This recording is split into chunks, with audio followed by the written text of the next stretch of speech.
Ukulele দোতারা style কোর্সের প্রথম video এটা হচ্ছে আমাদের কোর্সেরই একটা অংশ। আজকের এই ভিডিওতে আমরা যেহেতু আমাদের প্রথম ক্লাস, সেক্ষেত্রে আমরা আজকে শিখবো হচ্ছে যে আমরা এই উকুলেলে শেখার যে যাত্রা, এটা নিয়ে বেসিক আলোচনা, কিভাবে হচ্ছে না এই বিষয়গুলো, প্লাস উকুলেলে পরিচিতি। যেহেতু আমরা এটা শিখবো, দেখা গেল যে আমি এক সময় বললাম যে আপনি এই নোটটা ধরে বাজান। এখন এই নোটটার অবশ্যই বোঝানোর জন্য কিছু একটা বলতে হবে, যে দুই নাম্বার তারের বা 2 নম্বর ফ্রেট, যে কোনো কিছু একটা, তাই না? এই যখন আমরা এই পরিচিতিটা জানবো উকুলেলে, তখন আমরা এই জিনিসটা সহজ হবে আর কি। আর আজকে আমরা শুধুমাত্র এই বেসিক আলোচনাগুলোই করব।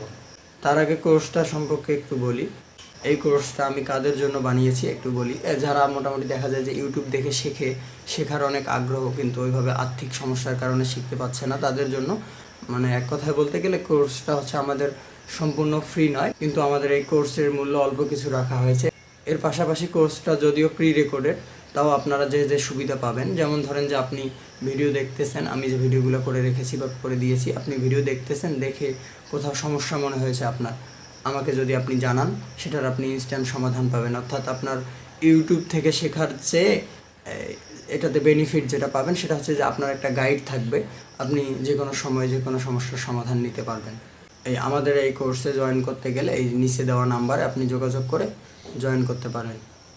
চলেন আমরা মূল আলোচনায় যাই। আমরা যেটা শিখবো সেটা হচ্ছে কি উকুলেলে দোতারা স্টাইল, অর্থাৎ দোতারা বাজানোর যে কৌশলটা, সেটাকেই আমরা উকুলেলেতে বাজাবো। উকুলেলে হচ্ছে আমাদের বিদেশি বাদ্যযন্ত্র, আর দোতারা সেটা হচ্ছে কিন্তু আমাদের দেশীয় বাদ্যযন্ত্র। এই উকুলেলেটা বাংলাদেশে এইভাবে দোতারা স্টাইলে বাজানোর জন্য আসেনি, এটাকে কর্ড ধরে ধরে বাজানোর জন্যে আনা হয়েছে আর কি। এই যে দোতারা স্টাইলে যে বাজায়, এটা আমাদের বাংলাদেশেরই কেউ একজন এই প্রথম এভাবে চালু করেছিল। এটা মোটামুটি এরপরে বেশ জনপ্রিয়। তাহলে আমাদের যে মূল বিষয়টা, দোতারা বাজানোর যে কৌশলটা, আমরা সেটাকেই এখানে বাজাবো। তাহলে কি হয়ে গেল, উকুলেলেতে দোতারা স্টাইল। এরপরে আমরা যে উকুলেলে শিখছি, অর্থাৎ শেখার যে সময়টা, এটাকে দুইটা ভাগে ভাগ করা যায়। কিভাবে দুইটা ভাগে? এখানে দুইটা বিষয় থাকে। একটা হচ্ছে ফিজিক্যাল বিষয়। আমরা যখন উকুলেলেটা বাজাই, তখন কি আমাদের এই যে হাতটা দেখা যায় যে প্রথম অবস্থায় ঠিকভাবে জায়গা মতো বসতেছে না, এবং ডান হাতে বাজাতে গেলে এক তারে বাজাতে গেলে আরেক তারে লেগে যাচ্ছে। এই পার্টটা কি শরীর বৃত্তান্তীয় কাজ, তাই না? আমরা এটাকে কি ফিজিক্যাল পার্ট বলতে পারি। আর দ্বিতীয় যে বিষয়টা, সেটা হচ্ছে সুরের বিষয়। আমরা একটা গান শুনে কখন বুঝতে পারবো যে গানের সুরটা কোথায় কোথায় আছে উকুলেলেতে? এটা কিভাবে সম্ভব হবে? যখন আপনার এই উকুলেলেতে কোন ফ্রেডের সুরটা কী রকম আপনার জানা থাকবে। ধরেন যে একটা গান হচ্ছে এরকম, গানের সুর আ, এখন এই যে প্রথম আ, পরের আ, তারপরের আ, এটা কোথায় কোথায় আছে আপনি যখন জানবেন, তখনই কিন্তু আপনি গানটা বাজাতে পারবেন। এটাকে আমরা কি মস্তিষ্কের ব্যাপার বলতে পারি। তাহলে আমাদের উকুলেলে শিখতে গেলে এই দুইটা বিষয় আয়ত্তে নিয়ে আসতে হবে। আমরা এই কোর্সটা এমনভাবে ডিজাইন করেছি, আমাদের যে দুইটা বিষয় আছে, ফিজিক্যাল বিষয়টার সাথে আমরা সুরের সেন্সের যে বিষয়টা, বা সুরগুলা কোথায় কোথায় আছে এই জিনিসটা বুঝতে পারার বিষয়টা, আমরা দুইটাকে একসাথেই নিয়ে এসেছি, যাতে আপনার যখন শেখা শেষ হবে, দেখা গেল যে ফিজিক্যাল পার্টটাও আপনার শেষ হয়ে গেল, প্লাস এই সুরের সেন্সের যে বিষয়টা, সেটাও আপনার হয়ে গেল। আমরা কোর্সটাকে এইভাবে ডিজাইন করেছি। আচ্ছা, সেই বিষয় মোটামুটি শেষ। আমরা এখন যেহেতু আমাদের এটা মিউজিক্যাল ইনস্ট্রুমেন্ট, তাই না? আমাদের যে আরও ফোক গানে ব্যবহার হয় যে মিউজিক্যাল ইনস্ট্রুমেন্টগুলা, বাঁশি, হারমোনি, তবলা ইত্যাদি, এগুলোর সাথে যদি এটার তুলনা করতে যাই, বা এটার সাথে ওগুলার মিল, যেহেতু মিউজিক্যাল ইনস্ট্রুমেন্ট, অবশ্যই কোনো না কোনো বিষয়ে কিন্তু মিল আছে, তাই না? আচ্ছা, আমাদের এটা জানার আগে বা এই মিলগুলা খোঁজার আগে আমাদেরকে বুঝতে হবে যে একটা গান কিভাবে সম্পূর্ণ হয়। একটা গান সম্পূর্ণ করতে গেলে আমাদের দুইটা জিনিসের প্রয়োজন, একটা হচ্ছে সুর, একটা হচ্ছে তাল।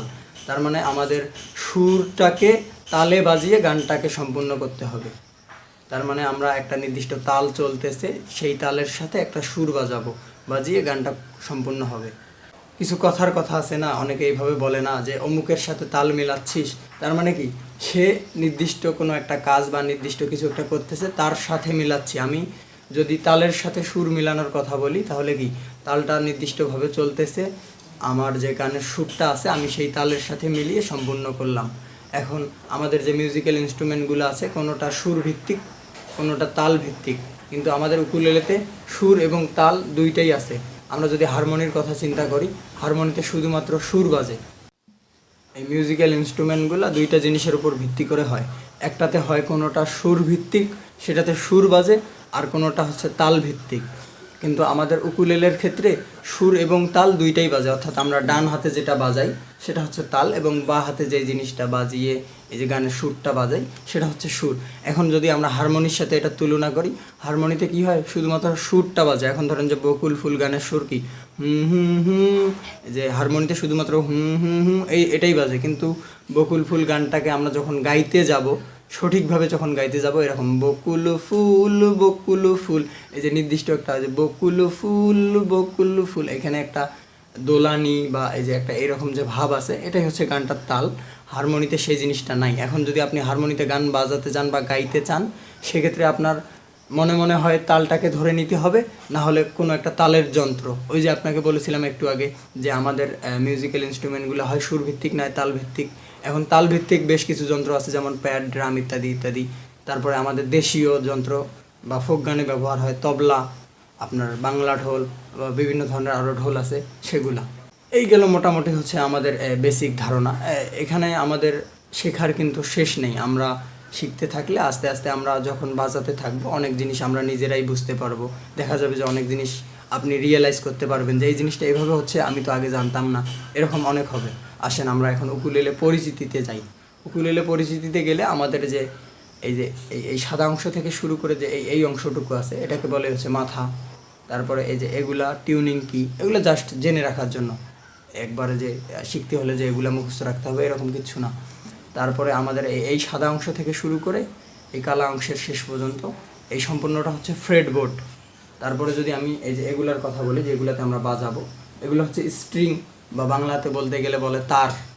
এখন আমি যদি এটা গুনতে যাই, অর্থাৎ এটাকে যদি নাম্বারিং করতে যাই বা এটার নাম্বার দিতে চাই, তাহলে একদম নিচে যেটা আছে সেটা হচ্ছে 1 নাম্বার, তারপরে 2, 3, 4, এভাবেই নাম্বারিংগুলো হবে। এখন যদি আমি আপনাকে বলি যে 1 নাম্বার স্ট্রিংয়ের বা 1 নাম্বার তারের 1 নাম্বার ফ্রেট, তাহলে কি নিচে যেটা তার সেটা হচ্ছে 1 নাম্বার। এই যে 1 নাম্বার ফ্রেট বলতে বোঝাচ্ছি এইটাকে।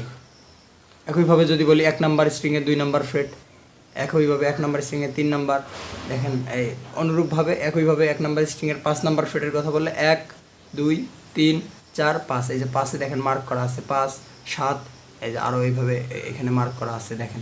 যদি আমি বলি 3-এর 5 তাহলে কী বোঝাচ্ছে, এই যে এইটাকে। যদি বলি 4-এর 5 তাহলে এইটাকে।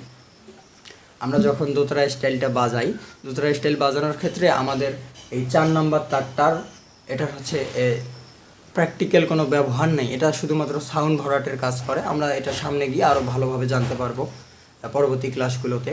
আচ্ছা, আমরা পরিচিতিতে দিচ্ছিলাম। এখন এই যে এটাকে বলে হচ্ছে ব্রিজ, যেটাতে এই তারগুলা বা স্ট্রিংগুলো লাগানো, আর এটা হচ্ছে সম্পূর্ণটা বডি। এখন আসে এটা ধরা, আমরা কিভাবে ধরবো। ধরতে গেলে এই মাথার অংশটা একটু হালকা উপরে এরকম, এই বাঁ হাতটা থাকবে হচ্ছে এই যে এইভাবে, এই যে বাঁ হাতের সম্পূর্ণ এই যে এইভাবে চাপানো থাকবে না, এই যে এরকম, যাতে আমরা সহজে এইভাবে বাজাতে পারি, বা এই যে আগা পাছা বা সামনে পিছনে নেওয়া এটা সহজেই করতে পারি। যে এরকম বাঁ হাতটা হচ্ছে এরকম, আর ডান হাতের পজিশনটা এই যে কবজির যে এই অংশটুকু আছে, এই অংশটুকু থাকবে হচ্ছে এইখানে সাপোর্ট হিসেবে এইখানে। আর বাজানোর সময় শুধুমাত্র কবজি থেকে সামনের অংশটুকু দুলবে, বাকি হাত এই সম্পূর্ণ হাত এইভাবে চলবে না, শুধুমাত্র কবজি থেকে সামনের অংশটুকু দুলবে।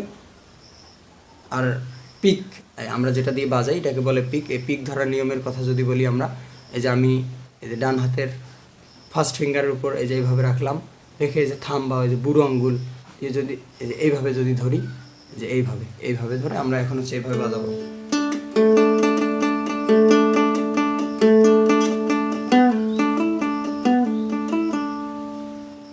এই হচ্ছে মোটামুটি বিষয়। মোটামুটি আজকে ধারণা পেলাম। আমরা পরের ভিডিওতে এই যে শেখার যে বিষয়গুলো সেই দিকগুলোতে যাব। আচ্ছা, এই ভিডিওটা শুধুমাত্র হয়তো বা ইউটিউবে আপলোড হবে। এই কোর্সের যে বাকি ভিডিওগুলো আছে সেগুলো ইউটিউবে না আপলোড হতে পারে। ওই যে আপনাকে বলেছিলাম যে এটা সম্পূর্ণ ফ্রি নয়। দেখা যায় কি, আমার যেহেতু আমি প্রফেশনালি মিউজিক করি, সেক্ষেত্রে আমারও একটা ইয়ার হিসেব আছে। আমি যদি একটু সময় ব্যয় করি যেটার পিছনে, অবশ্যই আমারও আশা থাকে যে আমি সেটা থেকে কিছু বেনিফিট আমারও পাওয়ার। সেজন্য আমি চিন্তা ভাবনা করেছি যে সম্পূর্ণ ফ্রি না করে যারা ইউটিউব দেখে শিখতেছে, মানে আর্থিকভাবে ওইভাবে দেখা যায় যে শিখতে গেলে মোটামুটি হতে পারে বিভিন্ন রকম খরচ, তাদের ক্ষেত্রে তার মানে সবার বিষয়টা মাথায় রেখে এই কোর্সটা আর কি বানানো। আপনি যদি জয়েন করতে চান অবশ্যই এই নিচে দেওয়া নাম্বারে যোগাযোগ করলে জয়েন করতে পারবেন। ধন্যবাদ, ভালো থাকবেন।